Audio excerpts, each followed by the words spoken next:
नमस्कार मित्रांनो, राज्यातील संजय गांधी निराधार योजना असेल किंवा श्रावणबाळ योजना असेल तर या योजनेचा लाभ घेणाऱ्या लाभार्थ्यांसाठी अतिशय महत्त्वाची अशी अपडेट समोर आलेली आहे। तर मित्रांनो, जर तुम्ही या योजनेचा लाभ घेत असाल तर हा व्हिडिओ तुमच्यासाठी अत्यंत महत्त्वाचा आहे। त्यासाठी व्हिडिओ कृपया शेवटपर्यंत पहा।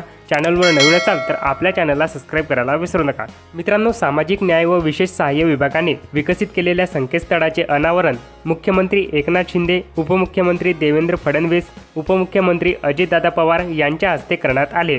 त्यानुसार संजय गांधी निराधार अनुदान योजना व श्रावणबाळ सेवा राज्य निवृत्ती वेतन योजनेमधील लाभार्थ्यांना थेट लाभ हस्तांतरण डीबीटीद्वारे आता त्यांना त्यांचे पैसे दिले जाणार आहे।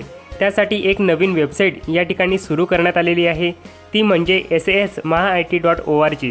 तर या वेबसाईटद्वारे आता हे सर्व वितरण डीबीटीच्या माध्यमातून जे लाभार्थी पात्र असतील त्यांना मिळणार आहे। तर या ठिकाणी तुम्ही संकेतस्थळ पाहू शकता मित्रांनो।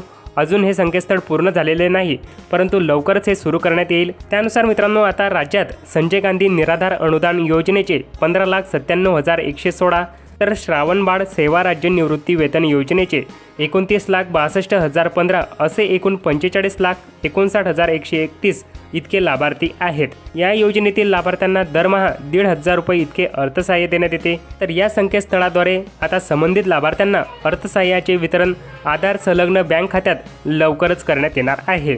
त्यामुळे आपले आधार कार्ड ज्या बँक खात्यात आपल्याला या अनुदानाचे पैसे मिळतात त्या बँक खात्याशी संलग्न आहे की नाही, NPCIशी लिंक आहे की नाही, हे लाभार्थ्यांनी जाणून घेणे गरजेचे आहे। तसेच लाभार्थ्यांनी लक्षात ठेवणे गरजेचे आहे की यापुढील वितरण याच संकेतस्थळाद्वारे डीबीटीच्या माध्यमातून केले जाणार आहे। मित्रांनो, अशाच प्रकारच्या माहितीसाठी आपल्या चॅनलला सबस्क्राइब करायला विसरू नका। चला तर मग, धन्यवाद।